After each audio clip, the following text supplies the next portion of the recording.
വീട് വാടകയ്ക്ക് കൊടുക്കുന്നത്, കാർ വാടകയ്ക്ക് കൊടുക്കുന്നത്, റൂം വാടകയ്ക്ക് കൊടുക്കുന്നത്, ഇതെല്ലാം നമ്മുടെ ഇടയിൽ സർവ്വസാധാരണമായ കാര്യമാണ്. എന്നാൽ സ്ത്രീകളെ ഭാര്യമാരായി വാടകയ്ക്ക് കൊടുക്കുന്ന ചില ഇന്ത്യൻ ഗ്രാമങ്ങൾ അല്ലെങ്കിൽ ചില ഇന്ത്യൻ ഗ്രാമങ്ങളിൽ ഇപ്പോഴും പതിവാണ് എന്ന് കേൾക്കുന്നത് ഒരു പക്ഷേ നിങ്ങൾക്ക് ഷോക്കിംഗ് ആയ ഒരു വാർത്തയാകാം. ഒരു പക്ഷേ നിങ്ങൾ വിശ്വസിച്ചു എന്നും വരില്ല. എന്നാൽ ഇത് സത്യമാണ്. ഈ വീഡിയോ കണ്ടു കഴിയുമ്പോൾ അത് നിങ്ങൾക്ക് മനസ്സിലാകുകയും ചെയ്യും. ഒരു പേട്രിയാർക്കൽ സൊസൈറ്റി സ്ത്രീകൾ എത്രമാത്രം തരം താഴ്ത്തപ്പെടുന്നുണ്ട് എന്നതിൻ്റെ ഏറ്റവും വലിയ ഒരു ഉദാഹരണം കൂടിയാണ് ഇത്. നിങ്ങൾ വിശ്വസിച്ചാലും ഇല്ലെങ്കിലും ഇപ്പോഴും അങ്ങനെ ഒരു സമ്പ്രദായം നടക്കുന്ന ഒരു ഗ്രാമം ഇന്ത്യയിലുണ്ട്. മധ്യപ്രദേശിലെ ശിവപുരി ജില്ലയിലാണ് അങ്ങനെ ഒരു ഗ്രാമമുള്ളത്. തികച്ചും അവിശ്വസനീയമായ ആചാരങ്ങൾ പിന്തുടരുന്നു ഈ ഗ്രാമം. കല്യാണം കഴിഞ്ഞ സ്ത്രീകൾക്ക് ഇവിടെ പല രീതിയിലാണ് വിലയിടുന്നത്. തുച്ഛമായ 500 രൂപ മുതൽ ആയിരങ്ങളും ലക്ഷങ്ങളുമാണ് ഇവിടെ സ്ത്രീകളുടെ വില. ആവശ്യക്കാരാകട്ടെ ഉയർന്ന ജാതിയിൽപ്പെട്ട പുരുഷന്മാർ. 10 രൂപ മുതൽ 100 രൂപ വരെ വിലയുള്ള സ്റ്റാമ്പ് പേപ്പറുകളിൽ എഴുതി ഉറപ്പിക്കുന്ന കരാറിൻ്റെ അടിസ്ഥാനത്തിൽ പണം വാങ്ങി നിശ്ചിത കാലത്തേക്ക് അവർ സ്ത്രീകളെ വാങ്ങും. ധഡീജ പ്രഥ എന്നതാണ് ഈ സമ്പ്രദായത്തിൻ്റെ പേര്. ബൾഗേറിയയിൽ സ്റ്റാറാ സഗോറ എന്നു പേരായ വിവാദപരമായ ഒരു ബ്രൈഡൽ മാർക്കറ്റുണ്ട്. അവിടെ നടക്കുന്നത് കന്യകളായ യുവതികളെ പിതാക്കന്മാർ തന്നെ പ്രദർശിപ്പിച്ച് ലേലം ചെയ്യുന്നത് പോലെ ഒരു പരിപാടിയാണ്.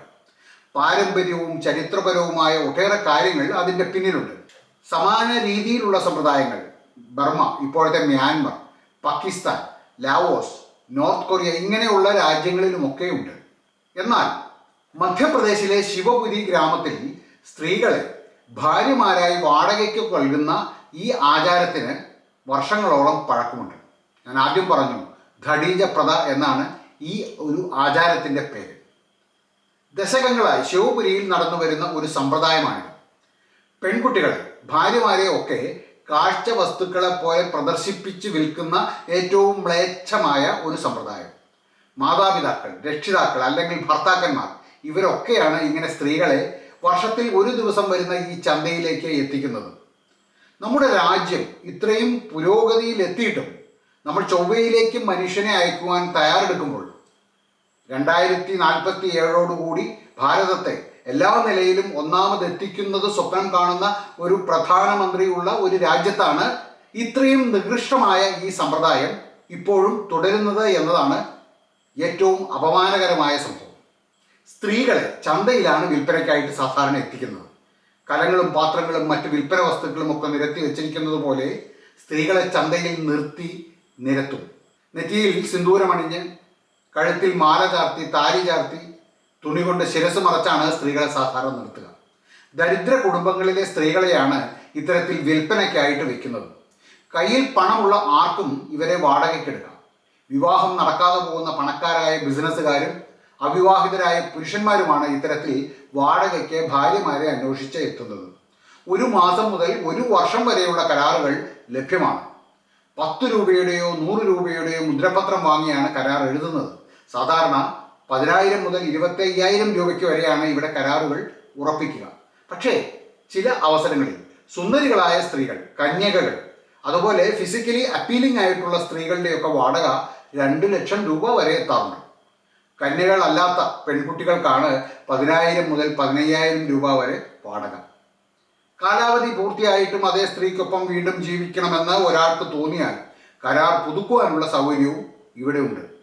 8 മുതൽ 15 വയസ്സ് വരെയുള്ള പെൺകുട്ടികൾക്കാണ് ഇവിടെ വിവാഹിതരായ സ്ത്രീകളെക്കാൾ ഡിമാൻഡ് അധികം. വാടകയ്ക്കെടുക്കുന്ന കാലാവധിക്ക് അനുസൃതമായാണ് ഇവിടെ വാടക നിശ്ചയിക്കപ്പെടുന്നത്. മണിക്കൂർ, ദിവസം, ആഴ്ച, വർഷം ഇങ്ങനെ കാലാവധി മാറുന്നതനുസരിച്ചാണ് തുക കണക്കാക്കുന്നത്. നേരത്തെ പറഞ്ഞതുപോലെ കാലാവധി തീരുമ്പോൾ അതേ ആൾക്ക് കാലാവധി പുതുക്കി നൽകുവാനും അല്ലെങ്കിൽ പുതുക്കി കൊടുക്കുവാനും അതല്ലെങ്കിൽ പുതിയ കരാറിൽ ഏർപ്പെടുവാനുമുള്ള വ്യവസ്ഥകളുണ്ട്.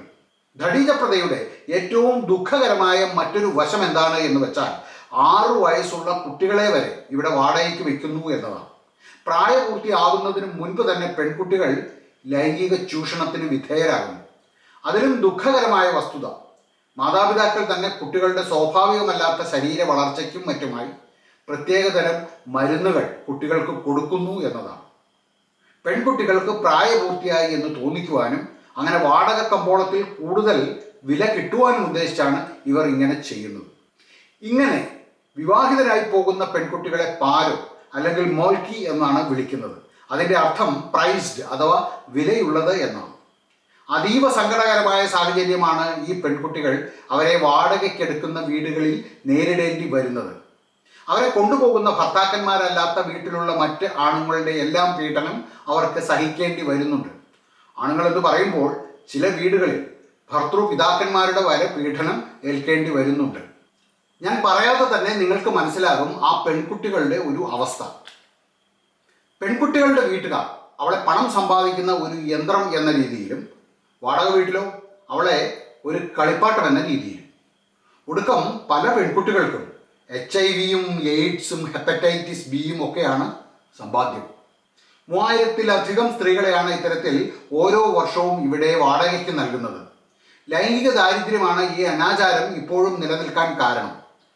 പെൺഭ്രൂണഹത്യ ഇപ്പോഴും നിലനിൽക്കുന്ന ഹരിയാന, രാജസ്ഥാൻ, ഉത്തർപ്രദേശ്, പഞ്ചാബ് ഇത്യാദി സ്ഥലങ്ങളിൽ സ്ത്രീ പുരുഷ അനുപാതത്തിലെ വലിയ വ്യത്യാസം കൊണ്ട് വിവാഹം കഴിക്കാൻ സ്ത്രീകളെ കിട്ടാത്തത് കൊണ്ടാണ് പുരുഷന്മാർ ഇത്തരം അനാചാരങ്ങൾ നിൽക്കുന്ന സ്ഥലങ്ങളിലെ സ്ത്രീകളെ തേടി പോകുന്നത്.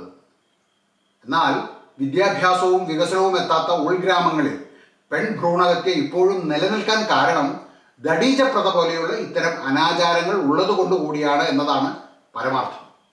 മധ്യപ്രദേശിൽ മാത്രമല്ല, ഗുജറാത്തിലെ ചില ഉൾനാടൻ ഗ്രാമങ്ങളിലും ദഡീജപ്രഥ എന്ന അനാചാരം ഇപ്പോഴും പിന്തുടരുന്നുണ്ട് എന്നാണ് അറിയുവാൻ കഴിയുന്നത്. പലപ്പോഴും അവിടുത്തെ ആൾക്കാരുടെ, ഗ്രാമീണരുടെയൊക്കെ ഈ ആചാരത്തിൻ്റെ മറവിൽ ഇടനിലക്കാർ സ്ത്രീകളെ വിൽപ്പനയ്ക്കായി എത്തിക്കുന്നുണ്ട് എന്നാണ് റിപ്പോർട്ടുകൾ പറയുന്നത്. സ്ത്രീകളെ വിൽപ്പന നടത്തി ചെറിയ തുക മാത്രം നൽകും, ബാക്കി ഇടനിലക്കാർ കൈക്കലാക്കും. ഇതാണ് സംഭവിക്കാറുള്ളത്. ആദിവാസി വിഭാഗങ്ങളിലെ സ്ത്രീകളെ വാടകയ്ക്ക് നൽകി ഉപജീവനം നടത്തുന്ന കുടുംബങ്ങളും ഉണ്ട് എന്നാണ് അറിയുവാൻ കഴിയുന്നത്. ബീഹാർ, ജാർഖണ്ഡ്, ഛത്തീസ്ഗഡ്, ഒറീസ ഈ സംസ്ഥാനങ്ങളിൽ നിന്നെല്ലാം പെൺകുട്ടികളെ ഇവിടെ എത്തിച്ച് വാടകയ്ക്ക് ഭാര്യമാരായി നൽകുന്നുണ്ട്. ചില സംഘടനകളും സർക്കാരും ഒക്കെ ഈ അനാചാരത്തിനെതിരെ രംഗത്തെത്തിയിരുന്നു. എന്നാൽ ആർക്കും അത് നിയമ നടപടികളിലേക്ക് കൊണ്ടെത്തിക്കുവാൻ സാധിച്ചിട്ടില്ല. കാരണം സ്വന്തം വീട്ടുകാർ പട്ടിണിയാകുമെന്ന ഭയത്തിൽ പല സ്ത്രീകളും പരാതി കൊടുക്കുവാൻ തയ്യാറാകാറില്ല. പലപ്പോഴും ഭാര്യമാരെ വാടകയ്ക്ക് നൽകുന്നതിലൂടെ കുടുംബത്തിന് ഇരട്ടി വരുമാനം ലഭിക്കുന്നുണ്ട് എന്നത് കൊണ്ട് തന്നെ ഭർത്താക്കന്മാരും മിണ്ടില്ല. പോലീസിന് ഈ കാര്യങ്ങളെല്ലാം അറിയാം. എന്നാലും ഒരിക്കലും പരാതിക്കാർ ഉണ്ടാകാത്തതിനാൽ നിയമ നടപടികൾ അവർ സ്വീകരിക്കാറുമില്ല. ഈ സ്ഥലങ്ങളിലെല്ലാം അച്ഛനില്ലാത്ത കുട്ടികൾ ജനിക്കുന്നതാണ് മറ്റൊരു വലിയ വെല്ലുവിളി. മാതാപിതാക്കൾ കരാർ അവസാനിപ്പിച്ചു പിരിയുമ്പോൾ കുട്ടികൾ രണ്ടു പേരിൽ ആരുടെയെങ്കിലും ഒക്കെ കൂടെ പോകും. അമ്മയുടെ കൂടെ പോകുന്ന കുട്ടികൾ യുവതി പുതിയൊരു കരാറിൽ ഏർപ്പെടുമ്പോൾ അവരുടെ മാതാപിതാക്കൾക്കൊപ്പം കഴിയും. അച്ഛനൊപ്പം പോകുന്ന കുട്ടികൾ പുതിയ വാടക അമ്മ വരുമ്പോൾ അവർക്കൊപ്പം താമസിക്കും. എന്തായാലും കുട്ടികളുടെ ഭാവിയും എത്രമാത്രം സുരക്ഷിതമാണ് എന്ന് ഇത് കേൾക്കുമ്പോൾ നിങ്ങൾക്ക് ഊഹിക്കാമല്ലോ. ഐതിഹാസികമെന്ന് പറയാവുന്ന ഒരു ബില്ല് പാർലമെന്റ് കഴിഞ്ഞ വർഷം പാസാക്കിയിരുന്നു. വനിതാ സംവരണ ബില്ല് 2023. ലോക്സഭയിലും സ്റ്റേറ്റ് അസംബ്ലികളിലും 33% സംവരണം ഉറപ്പാക്കുന്നതായിരുന്നു ആ ബില്ല്. സ്ത്രീ ശാക്തീകരണം എന്ന ലക്ഷ്യത്തിലേക്ക് നമ്മുടെ രാജ്യം അതിവേഗം മുന്നേറുന്നു എന്നതിൻ്റെ ഉത്തമ ദൃഷ്ടാന്തമായിട്ടാണ് ഇത് വ്യാഖ്യാനിക്കപ്പെട്ടത്. എന്നിട്ടും നമ്മുടെ രാജ്യത്തിലെ ചില ഭാഗങ്ങളിലെങ്കിലും സ്ത്രീകളെ ഇങ്ങനെ വിൽപ്പന ചരക്കുകളായി കാണുന്നു എന്ന ദുഃഖസത്യം ഇപ്പോഴും നിലനിൽക്കുന്നുണ്ട്. ഒരു പരിഷ്കൃത സമൂഹത്തിന് ഇതെത്രമാത്രം ആശാസ്യമായ ഒരു സംഗതിയാണ് എന്ന് ചിന്തിക്കേണ്ട സമയം അതിക്രമിച്ചിരിക്കുന്നു. നന്ദി, നമസ്കാരം.